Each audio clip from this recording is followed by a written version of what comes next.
इडमो अर्हन्ताणम् इडमो सिद्धाणमिडमो आयरियाणम् इडमो अज्झायाणम् इडमो लोये सवसाहूणम् नमः समय साराय स्वानुभूत्या चकासते चित्स्वभावाय भावाय सर्वभावान्तरच्छिदे वन्दितु सर्वसिद्धे ध्रुवमचलमणोभवं गतिं पत्ते वोच्छामि समय पाहुड मिडमो सुद केवली भड़िदम। श्री समय सार जी, ग्रंथाधिराज, निर्जराधिकार, ज्ञानी,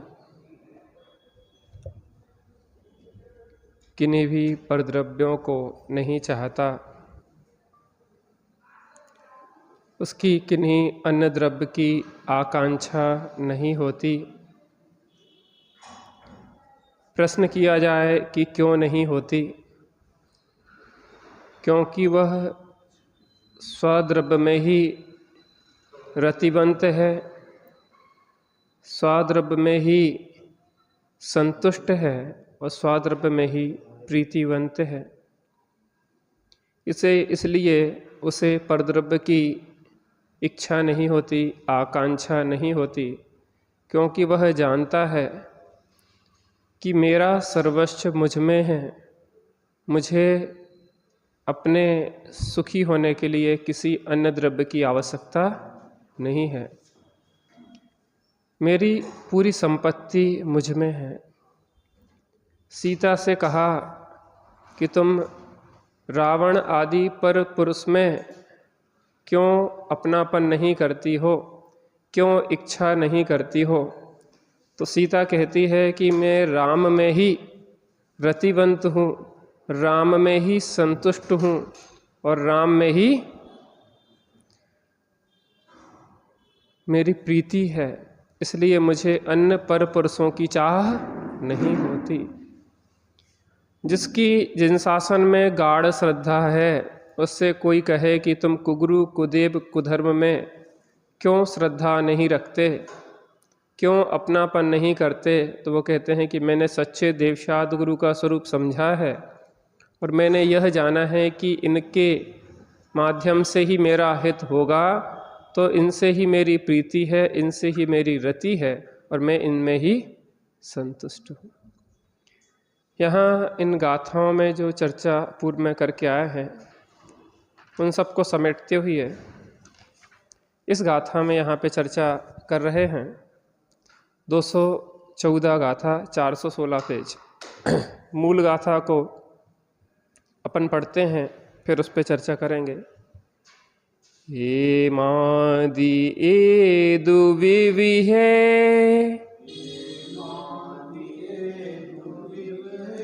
सवे भावे अणिच देणाणी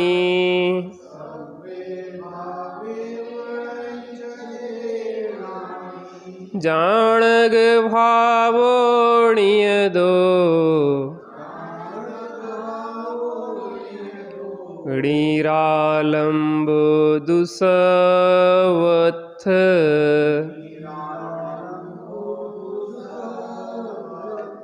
एक एक पंक्ति के क्रम में पढ़ेंगे। ए मादी ए दुविविहे सवे भावे अणिच्छ देणाणी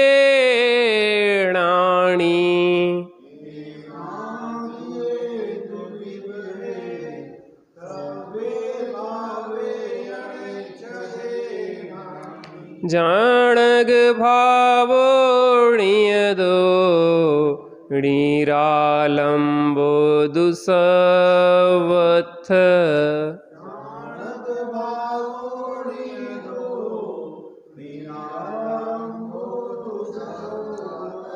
अब मैं पूरी गाथा पढ़ूंगा, उसी क्रम में आप दोहराएंगे। हे मादिये दुविवि है सवे भावे अणिच देणाणी जानग भावणीय दो निरालंबो दुसवथ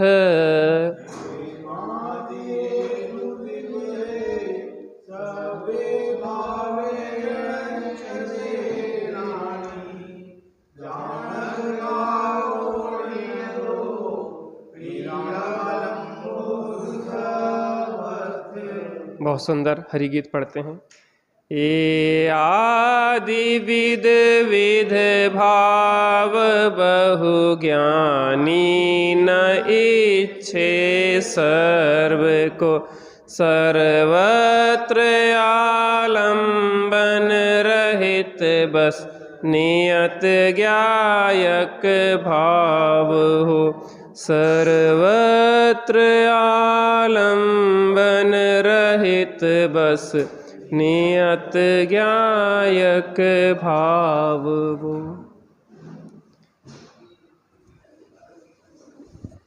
ऐसे ही अन्य भी अनेक प्रकार के परजन्य भावों को ज्ञानी नहीं चाहता, यह कहते हैं। जैसे विद्यार्थी को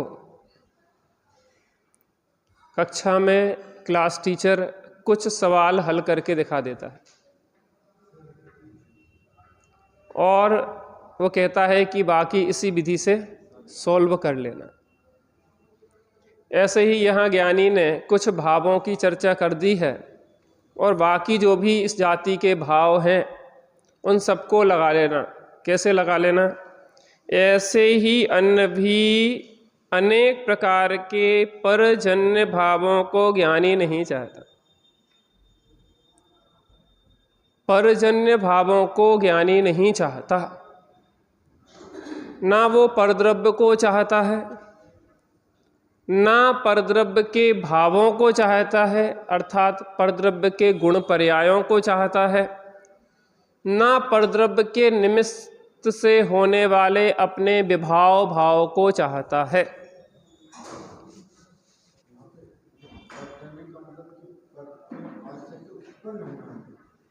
सभी आ जाएंगे। परद्रव्य को नहीं चाहता अर्थात पुद्गल, धर्म, अधर्म, आकाश, काल और यहाँ की अन्य जीवों को भी, क्योंकि जब तत्वों में अजीब तत्व की चर्चा चलती है तो निज जीव तत्व को छोड़ के बाकी अन्य जीव भी अजीब में ही आ जाते हैं। क्या में आ जाते हैं? अजीब में ही आ जाते हैं। इसलिए अपने जीव को छोड़कर अन्य अजीबों को भी नहीं चाहता, अन्य जीवों को भी नहीं चाहता, पुद्गल को भी नहीं चाहता, धर्म को नहीं चाहता, अधर्म को नहीं चाहता, आकाश को नहीं चाहता और काल को नहीं चाहता, इनके गुण पर्यायों को भी नहीं चाहता। और यहाँ तक कि परद्रव्य के निमित्त से होने वाले अपने में उत्पन्न मोह राग देश के विकारी भावों को भी ज्ञानी नहीं चाहता। गाथार्थ एव मादिकान तु इत्यादिक विविधान अनेक प्रकार के सर्वान भावान च सर्व भावों को ज्ञानी न इच्छति नहीं चाहता। सर्वत्र निरालंबः तु सर्वत्र सभी में निरालंब वह नियतः ज्ञायक भावः निश्चित ज्ञायक भाव ही है। इत्यादिक अनेक प्रकार के सर्व भावों को ज्ञानी नहीं चाहता, जिसकी अपन ऊपर चर्चा कर चुके। सर्वत्र सभी में निरालंब वह, सभी में सर्वत्र निरालंब वह सब में निरालंब क्यों है?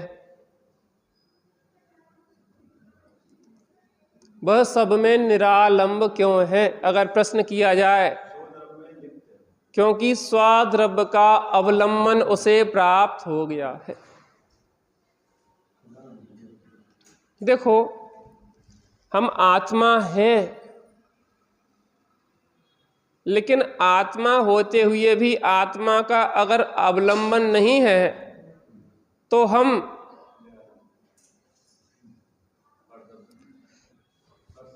निरावलंब हैं, अर्थात अपना अवलंबन हमें नहीं। और जिसे स्वाद्रव्य का अवलंबन नहीं है वो यहां वहां ताक झाक करता रहता है। जो व्यभिचारी स्त्री पुरुष होते हैं वह पर स्त्री और पर पुरुषों की ओर ताक झाक करते रहते हैं। क्या करते रहते हैं? किसकी ओर ताक झाक करते हैं? किसकी ओर? पर स्त्री और पर पुरुषों की ओर ताक झाक कौन करता है? आत्मा कहां से आ गई है? अभी तो दृष्टांत की बात हो रही। पर स्त्री और पर पुरुष की ओर ताक झाक कौन करता है?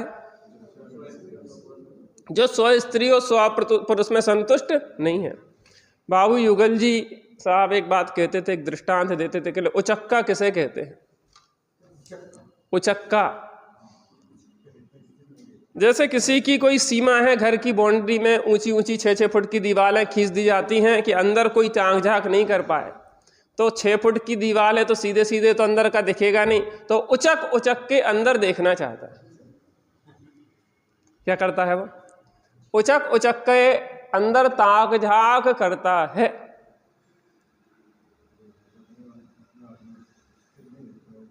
उसे क्या कहते हैं? उचक्का। तुम अपने द्रव्य से बाहर उचक उचक के अगर ताक झाक कर रहे हो कि परद्रव्य में मेरा सुख ज्ञान दर्शन आदि मिल जाएगा, तो अपन कौन है?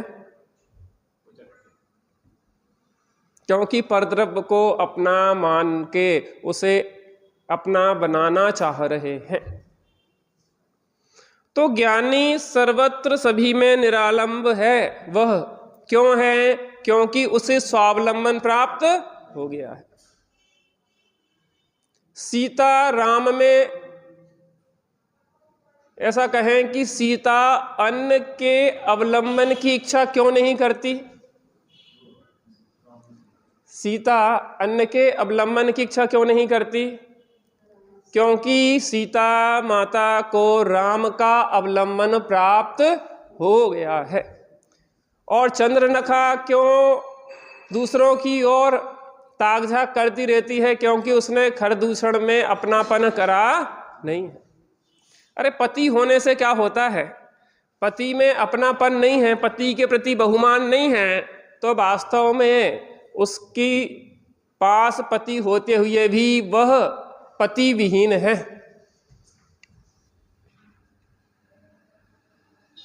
क्योंकि असंतुष्ट है। पति पत्नी अगर आपस में असंतुष्ट हैं तो ये बाहर की ओर देखते रहेंगे, और संतुष्ट हैं तो बाहर देखने की इच्छा ही नहीं होगी। ऐसे ही ज्ञानी अपने में संतुष्ट है, सीता राम में संतुष्ट है, तो कहीं रावण आदि को देखने का भाव ही उत्पन्न नहीं होता। चंद्रनखा खरदूषण में संतुष्ट नहीं है, इसलिए उसे यहाँ राम लक्ष्मण आदि को देखने का भाव उत्पन्न होता है। ये अंतिम सारभूत गाथा चल रही है, चूंकि जितना पूरा प्रकरण अभी तक कह के आए हैं उसका एक तरह से कहें उपसंहार है। वह निश्चित ज्ञायक भाव ही है। नियतः ज्ञायक भाव, वह निश्चित ज्ञायक भाव ही है। कौन निश्चित ज्ञायक भाव ही है? जो सभी परद्रव्यों के प्रति निरालंब है, जिसे अपने स्वाद्रव्य का अवलंबन है, अर्थात जिसने अपने को ज्ञायक भाव रूप श्रद्धान किया है, जिसने अपने को ज्ञायक रूप भाव रूप जाना है, और अपने ज्ञायक में ही संतुष्ट है, तृप्त है, रतिवंत है, स्थिर है, वो क्या है? वह क्या है? निश्चित ज्ञायक भाव ही है। अर्थात अज्ञानी निश्चित ज्ञायक भाव रूप है कि नहीं है? अरे होते हुए भी उसे उसकी खबर नहीं है। वो अपने ज्ञायक की दृष्टि नहीं करता, वो ज्ञेयों पे रीझता रहता है। ये तो बहुत अच्छा है, ये तो बहुत बुरा है, ये तो बहुत अच्छा है, ये तो बहुत बुरा है, ये अपना है, ये पराया है, ये इष्ट है, ये अनिष्ट है। अपन अभी घर से यहाँ तक आए तो पदार्थ को किस दृष्टि से देखा?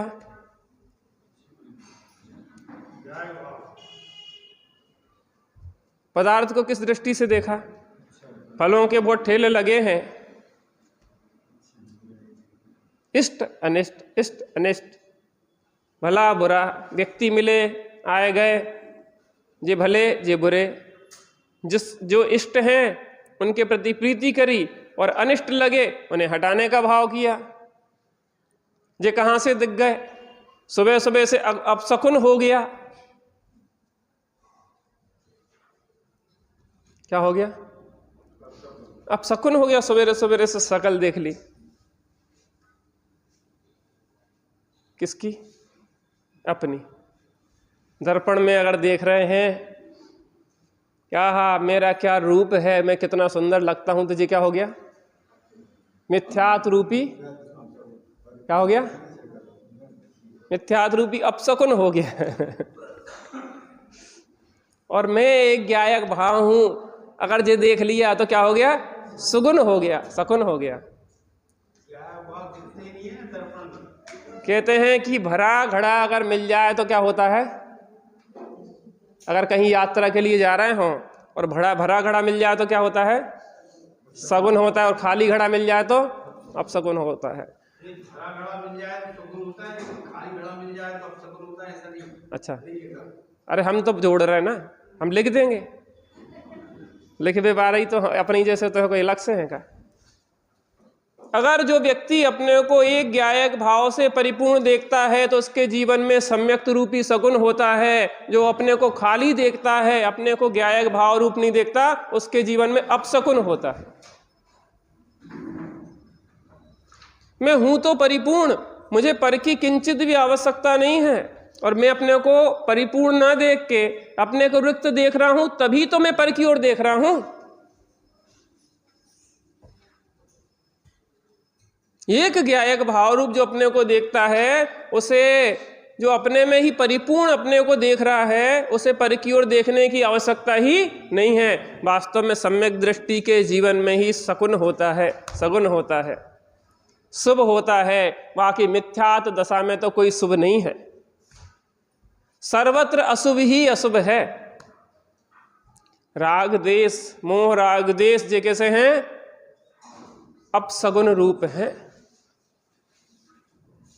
और जिसके जीवन में मोह राग देश चल रहे हैं, उसके जीवन में क्या चल रहा है? अपसगुन चल रहा है। टीका, इत्यादि अन्य भी अनेक प्रकार के जो परद्रव्य के स्वभाव हैं, उन सभी को ज्ञानी नहीं चाहता। इसलिए ज्ञानी के समस्त परद्रव्य के भावों का परिग्रह नहीं है। इस प्रकार ज्ञानी के अत्यंत निष्परिग्रहत्व सिद्ध हुआ। अब इस प्रकार समस्त अन्य भावों के परिग्रह से शून्यत्व के कारण जिसने समस्त अज्ञान का वमन कर डाला है, ऐसा यह ज्ञानी सर्वत्र अत्यंत निरावलंब होकर नियत टंकोत्कीर्ण एक ज्ञायक भाव रहता हुआ साक्षात विज्ञान घन आत्मा का अनुभव करता है। इत्यादि अन्य भी अनेक प्रकार के जो परद्रव्य के स्वभाव हैं। देखो, इस जगत में 6 जाति के द्रव्य हैं। कितने जाति के हैं? 6 जाति के द्रव्य हैं। प्रत्येक द्रव्य के अनंत गुण हैं और एक एक गुण की प्रति समय में होने वाली एक एक पर्याय है, और अनंत गुणों की एक साथ होने वाली अनंत पर्याय है प्रत्येक द्रव्य में। हर द्रव्य अपने आप में भरा पूरा है। पुद्गल को, तुम्हें अगर पुद्गल से कुछ नहीं चाहिए तो पुद्गल को भी तुमसे कुछ नहीं चाहिए। तुम अगर चिदेश्वर हो तो वो जड़ेश्वर है। क्या? तुम अगर चिदेश्वर हो तो वो जड़ेश्वर है। अगर तुम में पर की कुछ गंध नहीं है तो तुम्हारा भी पर में कुछ नहीं है। हमें आवश्यकता नहीं है, और वो भी कह रहा है कि हमें आवश्यकता नहीं है। दो दुखी थे, एक लड़का और एक लड़की। तो दो दुखी को सुखी होने के लिए क्या करना चाहिए? क्या करना चाहिए? क्या करना चाहिए? है? क्या बात है, आप लोग बताइए ना, कुछ मौन है क्या? एक लड़का और एक लड़की दुखी थी, तो क्या कारण था तो मुझे बता पाएंगे ना, हम क्या बताएं? अरे हम तो पूछ रहे, एक लड़का और एक लड़की दुखी थे, दोनों को सुखी होने के लिए क्या करना चाहिए? हमारा तो प्रश्न ये है। शादी कर लेना चाहिए ना। कोई बात ही नहीं, दोनों अलग अलग। अरे अभी उनका उत्तर जो आया उनकी तरफ से बात कर रहे हैं हम। हाँ,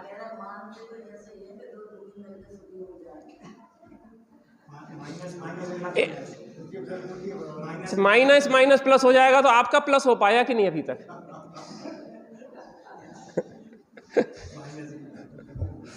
यहां वो फार्मूला नहीं चलता। यहां तो दुखी प्लस दुखी दुख स्क्वायर, और एक दुखी और टपक पड़ा तीसरा, तो दुख क्यू। क्या हो गया? दुख क्यू। और तीनों दुखी मिलके एक दूसरे को क्या देंगे? सुख। और लगता क्या है? निकलेगा क्या है? सब में सुख है तो दुख कहां से निकलेगा? पर की ओर देखेंगे तो दुखी और अपनी ओर देखेंगे तो सुखी। इसलिए ज्ञानी तो क्या है? पर की ओर देखता ही नहीं है, निरावलंब है।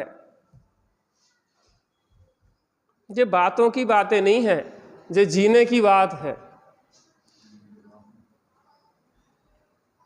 परिस्थितियां अलग बात है, बाह में परद्रव्य का संयोग अलग बात है, लेकिन अपनापन करना ये मोह भाव है। इष्ट मानना अनिष्ट मानना ये राग द्वेष के भाव है।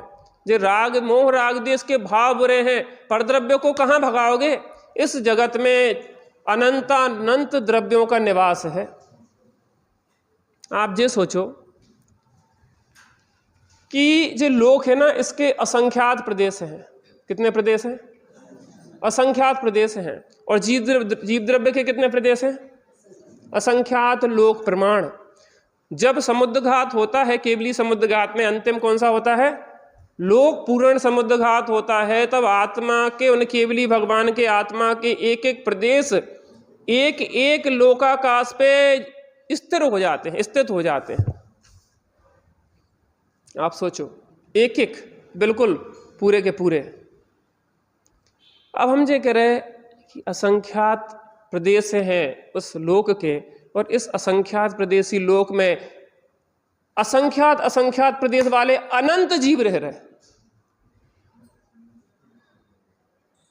अनंतानंत पुद्गल रह रहे हैं। असंख्यात प्रदेशी धर्म द्रव्य रह रहा है, असंख्यात प्रदेशी अधर्म द्रव्य रह रहा है, एक प्रदेशी असंख्यात काल द्रव्य कालाणु रह रहे हैं। इतने से उसमें सबको एडजस्ट करके रहना पड़ रहा है। पता, आकाश में ही अवगाहन शक्ति नहीं है, प्रत्येक द्रव्य में अवगाहन शक्ति है। वो तो मुख्य गुण आकाश का कहा है अवगाहन हेतुत्व, लेकिन हर द्रव्य में अगर अवगाहन शक्ति ना हो तो एक दूसरे को जगह कहां से मिले? इतनी सी जगह पे इतना सारा समाया हुआ है, अनंतानंत द्रव्य समाये हुए हैं, तो तुम कहां भाग के जाओगे? अलोकाकाश में जाओगे क्या? जाने की व्यवस्था ही नहीं है। रहना तो यही है। लेकिन कोई के साथ रहने से अपना नहीं हो जाता। हम बस में बैठे और बस में आके कोई महिला आ गई और बैठ गई, वैसे तो हम बैठते नहीं हैं, हम उठ के खाली कर देते, किसी और को बैठा देते, लेकिन एक सपोज दैट वो बगल में आके बैठ गई और उसके बच्चे थे 3 4 5, तो वो संभाल नहीं पा रही थी, तो एक बच्चे को हमारी गोदी में उसने डाल दिया और भीड़ बहुत थी। अब हम मना भी नहीं कर पा रहे थे, बेचारी 4 को संभाले कि 5 को संभाले, तो 1 2 को तो हमारी गोदी में उसने रख दिया। और टीसी आया कि भाई साहब आप अपनी श्रीमती जी की टिकट दिखाइए, आप अपने बच्चों की टिकट दिखाइए, तो हम क्या कहेंगे? हमारा इससे कोई संबंध नहीं है। अरे आपकी गोदी में बच्चा बैठा हुआ है, आपकी गोदी में है बच्चा, भाई साहब आपके बगल की सीट पे वो महिला बैठी है, तो भाई साहब हमारी गोदी में बैठने से हमारा संबंध स्थापित नहीं हो जाता। जब मुनिराज वो वज्र कुमार का था किसका, उन्हें वैराग हुआ और दीक्षा ले ली, गर्भवती स्त्री थी, बच्चा उत्पन्न हुआ, सो महाराज जी की गोदी में डाल गई। महाराज जी की गोदी में डाल गई। समारोह समारोह व्यवस्था, हम की को संभालें, की को देखें, तुम तो निकल आए, तुम तो भगे आए थे और हम होते परेशान हो रहे अकेले। ये समारोह तुम्हारी भी जिम्मेदारी होती है, ऐसे जिम्मेदारी से बच के भाग सकते क्या तुम? भागना चाहिए कि नहीं भागना चाहिए?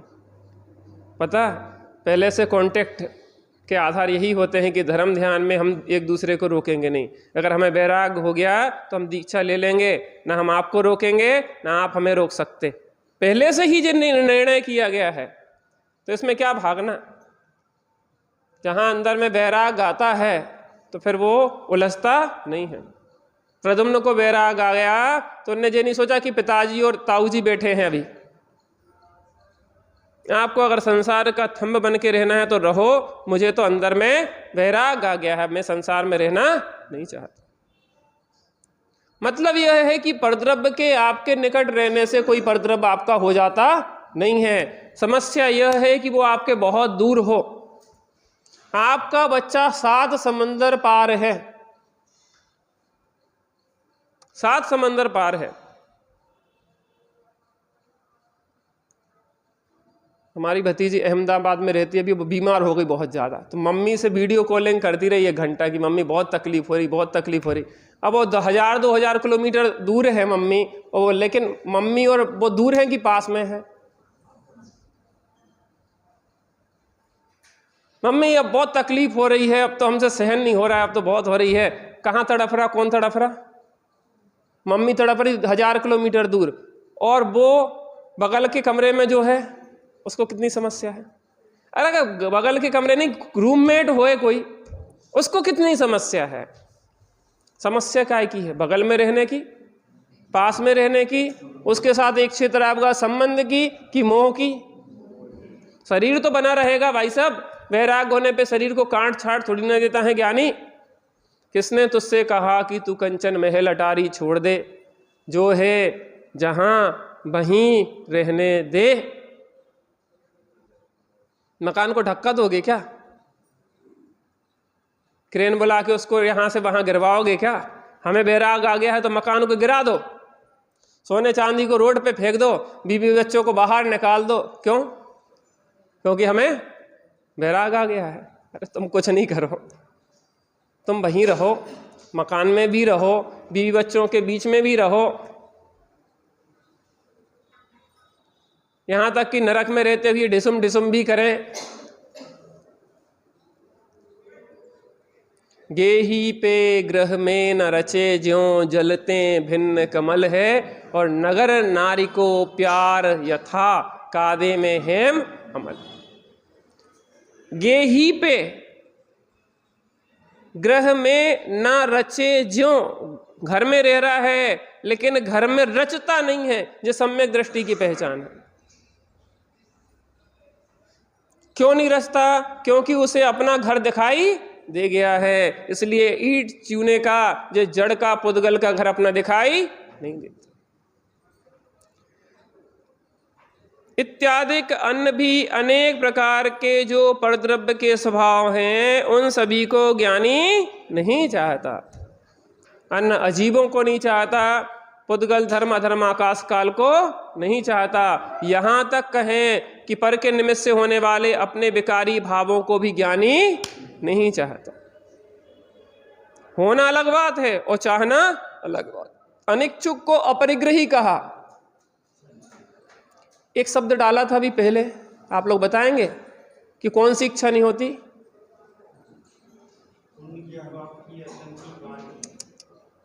कौन सी? ज्ञानी और अज्ञानी में इच्छा का अंतर बताया था। तो ज्ञानी को कौन सी इच्छा नहीं होती? अज्ञानमय इच्छा नहीं होती। अज्ञानमय माने मिथ्यात्व और अनंतानंदी संबंधी इच्छा नहीं होती। स्थिरता जन इच्छा तो होती है, लेकिन इच्छा की इच्छा नहीं होती। परद्रव्य साथ में हो बात अलग है, मोह राग द्वेष के भाव भी हो बात अलग है, लेकिन ना तो वो परद्रव्य को चाहता है, ना परद्रव्य के भाव को चाहता है, ना परद्रव्य के निमित्त से होने वाले अपने विभाव भावों को भी वो चाहता है। सूक्ष्म लोभ तो 10वें गुण स्थान तक पाया जाएगा। भाई साहब कहाँ तक उसको उठा उठा के फेंकोगे? वहां से दृष्टि अबुद्धिपूर्वक राग तो श्रेणी चढ़ते हुए मुनिराजों के भी पाया जाता है। अबुद्धिपूर्वक राग चल रहा है, उन्हें कहाँ हटाओगे? दृष्टि अपने में टिक जाए तो वो रहे या ना रहे उससे कोई फर्क नहीं पड़ता।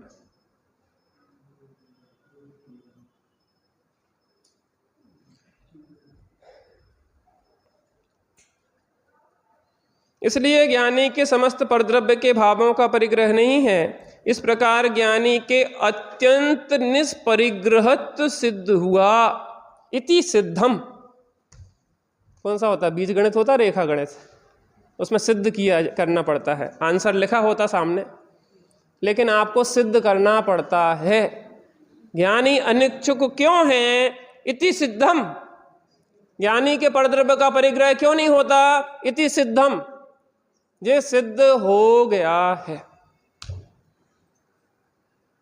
यह सिद्ध हो गया है।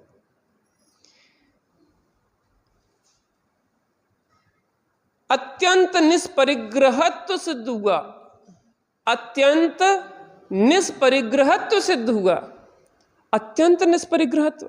ज्ञानी चौथे गुण स्थान से होते हैं और 6 खंड और 96,000 रानियों के बीच में रहते हुए 14 9 निधियों 14 रत्नों के स्वामी होते हुए अत्यंत निष्परिग्रहित तो कैसे सिद्ध हो सकता है? कैसे अत्यंत निष्परिग्रहित? अभी दीक्षा नहीं अंगीकार करी, अभी मुनि दीक्षा नहीं ली है, अभी छोड़ा नहीं है परिग्रह वाह। अरे उत्कृष्ट परिग्रह की जो हाई लिमिट है, बाह्य परिग्रह की जो हाई लिमिट है वो किसके पास है? मनुष्यों में चक्रवर्ती की हाई लिमिट। 96,000 रानियों से ज्यादा मनुष्यों के कोई के ज्यादा होती नहीं है। हाई लिमिट 6 खंड के विभव से ज्यादा मनुष्यों में किसी के होता नहीं है। मनुष्य कर्म भूमि मनुष्य की बात कर रहे, नहीं होता। हाई लिमिट जितना परिग्रह बाह्य देखा जा सकता है उस पूरी अंतिम सीमा तक वो प्राप्त कर चुके हैं। और यहां पे आचार्य देव लिख रहे हैं अत्यंत निष्परिग्रहत्व सिद्ध हुआ।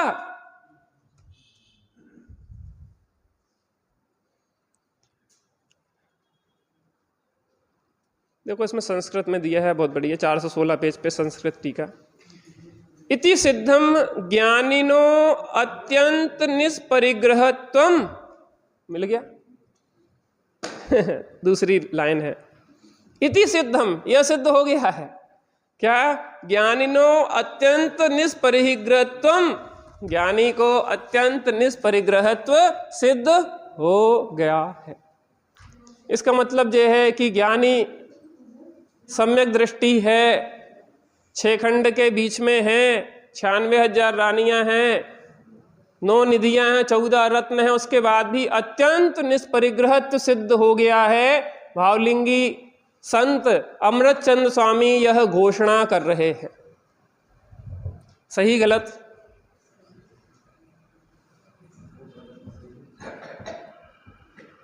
क्यों हो गया है? क्यों हो गया है कि हमारे पास रहने से कोई वस्तु हमारी हो जाती नहीं है। 6 खंड होंगे, 6 खंड में 96,000 रानियां होंगी, 96,000 रानियों में 9 निधियां 14 रत्न होंगे, 9 निधियां 14 रत्न में परमाणु मात्र भी मुझे अपना परद्रव्य भाषित नहीं होता। क्यों नहीं होता? अहमे को खलु शुद्धो दंसणाणमयो सदारुवी णवियथ मज किंचवी अन्नम परमाणु में तंपी। अहम एक को, मैं एक हूँ, मैं शुद्ध हूँ, मैं ज्ञान दर्शन पूर्ण हूँ। जहां उसने अपने को देखा तो अन्य परमाणु मात्र भी अपना दिखाई नहीं।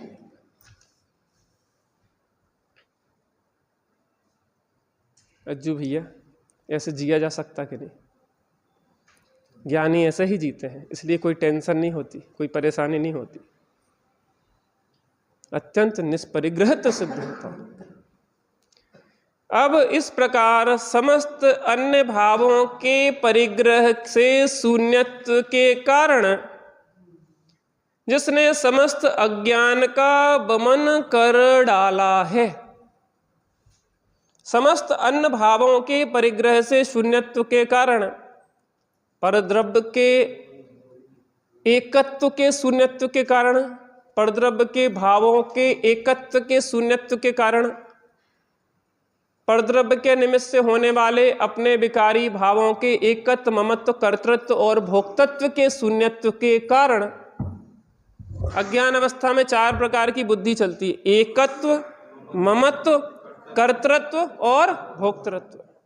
ये मैं हूं, ये मेरे हैं, मैं इनका करता हूं, ये मेरे करता है, मैं इनका भोगता हूं, ये मेरे भोगता है। परस्पर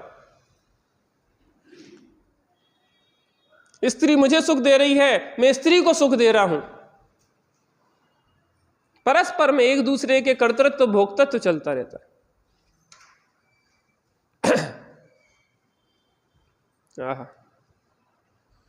जिसने समस्त अज्ञान का वमन कर डाला है, जो मिथ्यात और कसायों को हमने ग्रासीभूत कर लिया था, जो मिथ्यात और कसायों को हमने खा लिया था, मिथ्यात और कसायों के जहर को पी लिया था,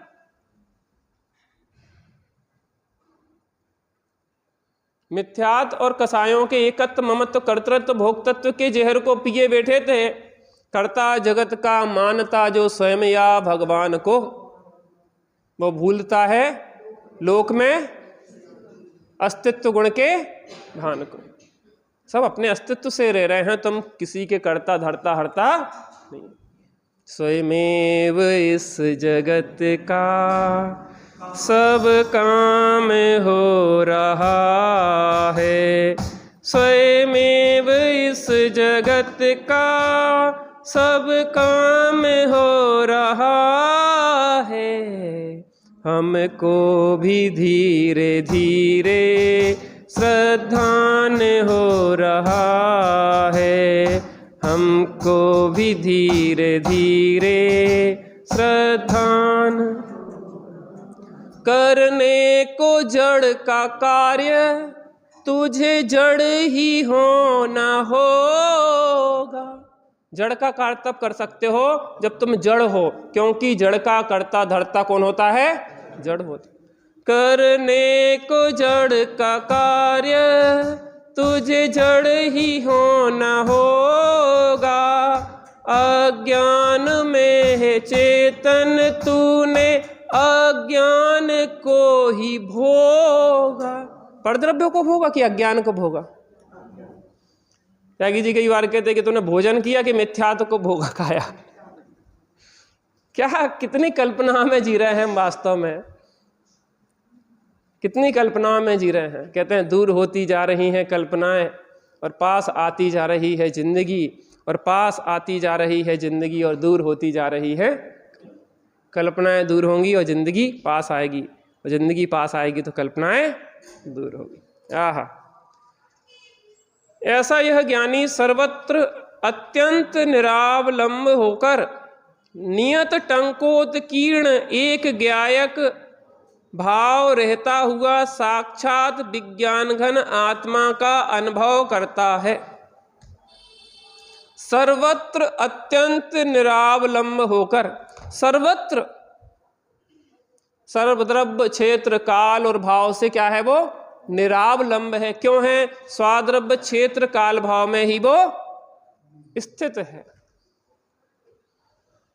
नियत निश्चित, टंकोत की टांकी से जैसे कोई चीज उकेर दी जाती है, वो कैसी हो जाती है?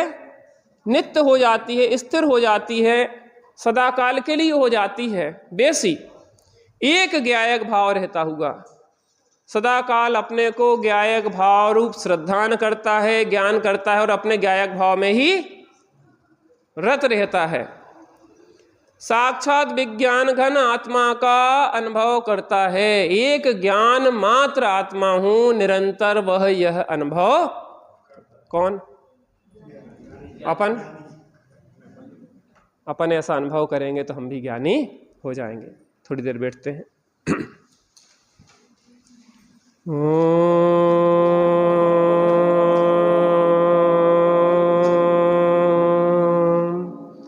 शांति शांति शांति।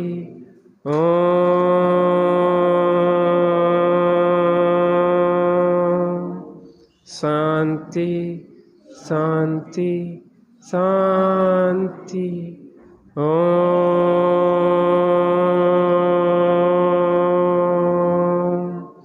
शांति शांति शांति।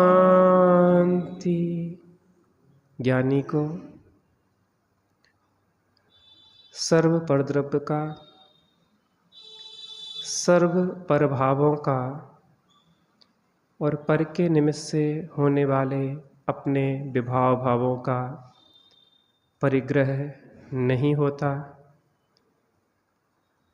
क्योंकि उसे एक शुद्धात्मा का ही, एक ज्ञायक भाव का ही अवलंबन है। वह अपने को नियत टंकोत्कीर्ण एक ज्ञायक भाव ही श्रद्धान करता है, ज्ञान करता है और ज्ञायक भाव में ही स्थिर होके अतीन्द्रिय आनंद का भोग करता है। थोड़ी देर हम भी निरावलंब होके स्वावलंबन लेके एक ज्ञायक भाव में स्थिर होने का अभ्यास करते हैं।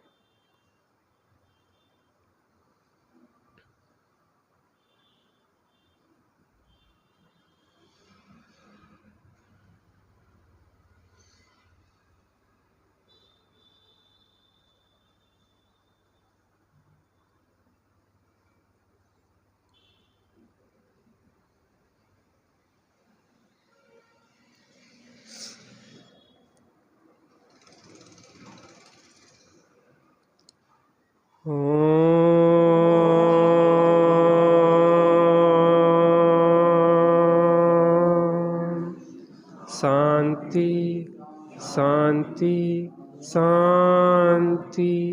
ओम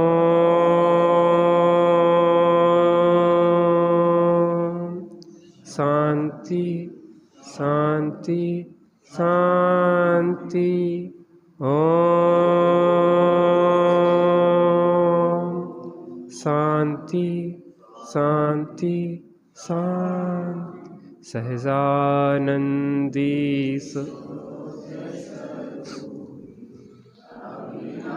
सिंहूँ आत्मस्वरूप सहजानंदी शुद्ध स्वरूपी अविनाशी हूँ आत्मस्वरूप सहजानंदी शुद्ध स्वरूपी अविनाशी हूँ। निज निधि निज में बताई यह अनंत उपकार है।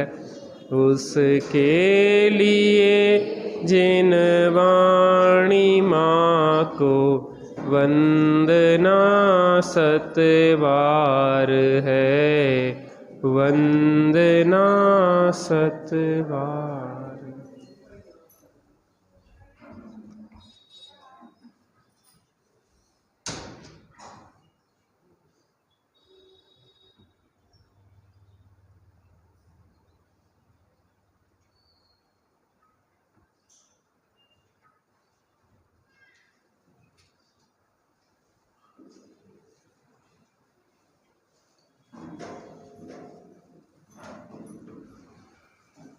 द्वादशांगवाणी माता की जय हो। भगवान की जय हो।